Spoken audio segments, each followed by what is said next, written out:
Well, there were warnings. There were a lot of people, a lot of RVers on the internet that said Starlink isn't all it was cracked up to be, but I had to try it anyway. So I've been living with it for 2 months, and I'm gonna tell you what my experience has been with Starlink. Was it worth it, or was it a big waste of money? All right, before we get started, please double check your subscriptions to make sure you're still subscribed to my channel, because a lot of people get unsubscribed without unsubscribing themselves. So just double check and make sure your notifications are on. Make sure you click that bell and check your Google notifications so you never miss a video. So what are my thoughts about Starlink after living with it for 2 months? Well, I gotta tell you, it has been a life changer. It's been a game changer. I am in this gorgeous, beautiful spot. Let me see if I can show you. Look at this beautiful spot. And I don't even have a bar of a cell signal on either Verizon or AT&T, which are what I still have both because I kind of wanted to wait and see. So I have been extremely happy with Starlink, but there have been some challenges. So of course, the tree cover is a big challenge for everybody who has been complaining or who has not had the experience they were hoping to get with Starlink. It's a satellite dish. Can you see it? So it's a satellite dish. Can you see it back there? You've seen it. You know what it looks like. So it has to communicate with the satellites, right? It has to have enough clear sky to be able to communicate with the satellites that are going overhead. So tree cover is definitely going to be an issue. Have I had problems with tree cover? I have. My experiences are also going to be integrated in upcoming Sunday travel videos, so make sure you check out those. I did actually shoot video about, showing some of the tree coverage that I had. But here's the thing, and this is what I said when I first unpacked it. I know it has to face north. So even when I'm scouting for a boondocking spot, all I have to find is enough clearance north of me to be able to get the satellite to communicate with the sky, with the satellite in the sky, the dish to communicate with the satellite. But I have definitely, it's not 100% reliable. If you need 100% reliability, I don't think it's there yet. I've had, my gosh, 99% reliability. And what I mean by that is sometimes I'm streaming something and it cuts off, but then it comes back on. Or sometimes it's really slow, but that has been so rare. And if there's an obstruction, the app on your phone will tell you. So when I first unboxed the Starlink, and I'll put a link to that video in the description and a pinned comment, I mentioned that there's an app, but I didn't think you needed it if you had RV Starlink as opposed to stationary Starlink, but you do need the app. So you're gonna need to download the app, and when it's in the connecting phase, it'll tell you searching, it'll tell you obstructed, and so I've had to go outside sometimes and move it around. There was a spot I was in just a few days ago. It was just an overnighter. I had no cell signal.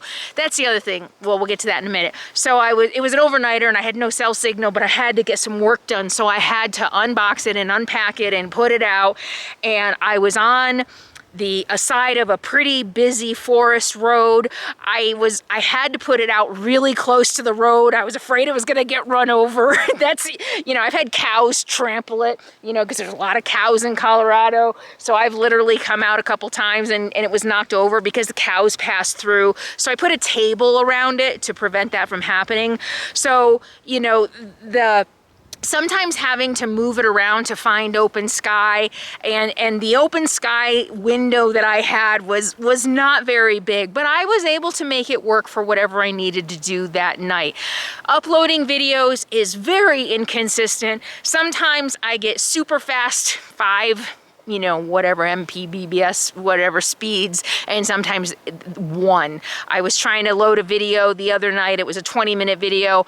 I thought at most it would take a couple hours, and it took at least twice that long. So it can be inconsistent, and if you need constant reliability for work, And especially if you're doing like Zoom and you absolutely have to be reliable for Zoom and things like that, then you might want to wait a little while until they get more satellites up. What I'm noticing is for streaming, like my live streams, you can definitely see that the what's the word I'm looking for? The streaming speed. You can see that it lags a little bit, that the quality isn't always that good. And I had a Zoom call, the interview that I did with Karen Glasser, I saw that my quality wasn't great. You know, hers was really crisp and clear and mine looked a little blurry.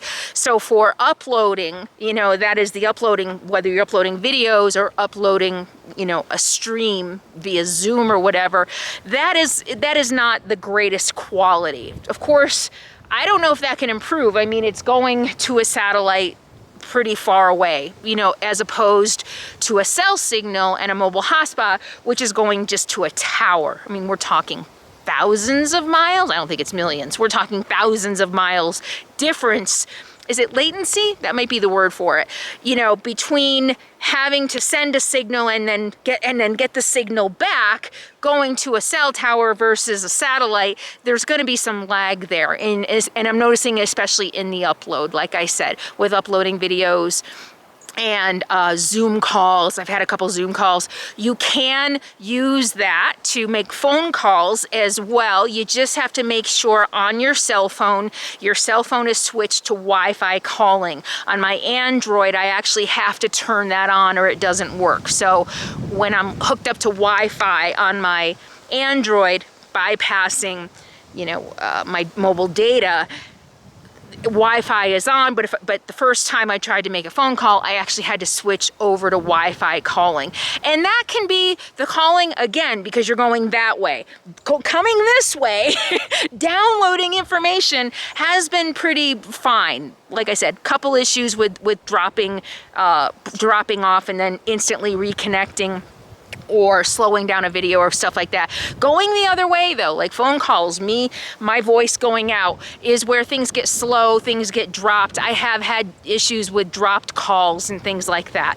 So again, if you need 100% reliability, then you might want to wait. But if you're fine with 90% reliability and you want to be free, I mean, I've been camping in places I never would have been able to camp before. And I plan on being here for a while, all because I now can connect to the internet and I can work, for better or for worse, with my Starlink.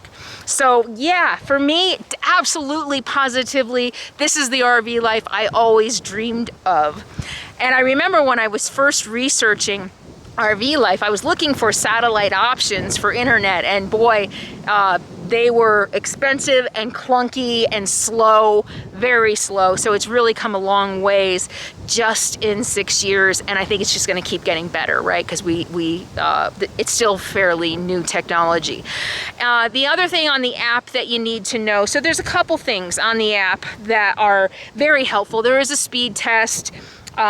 You can customer support. Oh my gosh, their customer support has been phenomenal. I am 1,000% impressed with their customer support. I had a billing question, they got back to me within a day. I had a technical support, a tech support issue, they got back to me right away. So if you have any issues getting it set up, or with connectivity, or you feel like it's not working, that was my thing. I thought I broke it, maybe when the cow trampled on it.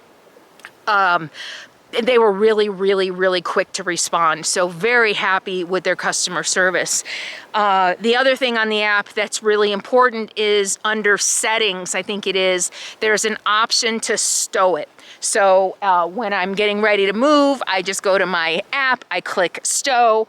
It moves the dish down so that it's parallel to the stand, so that I can pack it away easily without, you know, breaking it off its stand. So that's definitely a plus too, you know, that you can stow it for easy storage. The box is bulky. The box is really bulky, and having to store that inside when I'm parked is kind of a pain in the butt because I don't want to leave it out in the rain. So it is a little bulky.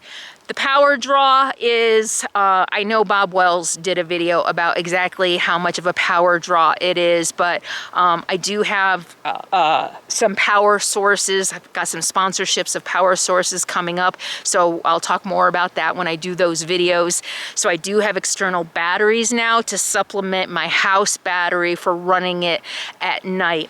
But you know, if I have a full day of sunshine, you know, make sure my batteries are fully charged during the day with 300 watts of solar, including my flexible one, I'm fine until I go to bed. You know, running the Starlink and not also plugging in my laptop, which I got back, by the way, but using one of my backup laptops, like my Mac or something that has a long battery life, I can go until 10 o'clock at night and my battery gets down to 12.3, 12.4 before I go to bed, which is a comfortable place for me. So it's not a huge power draw, but it is a power draw. While it is nice to have internet wherever I go, the having to unpack it and bring it out and set it up, you know, it only takes a few minutes to set up, but if you're moving all the time, that can be a little bit of a challenge. Like I said, I was just an overnight the other night, and I'm like, do we really want to spend 10 minutes unboxing it and then packing it back up?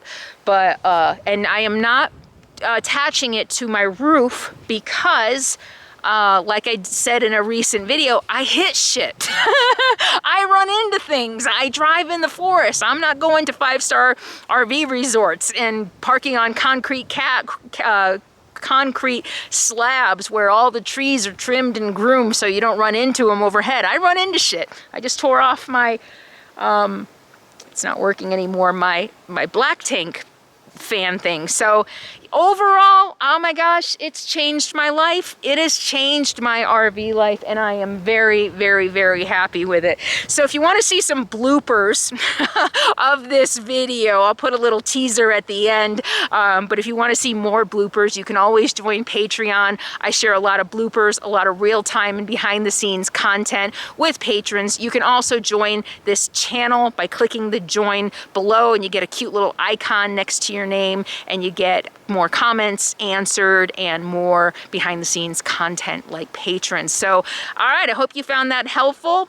What do you think? Are you getting a Starlink, or do you have a Starlink, and are you loving it or hating it? Leave your comments below. Thank you all so much for being here. I'll see you next time. In the meantime, be happy, be free, and be kind. So what are my, what's my, Starlink wasn't everything that it was ever, okay. On.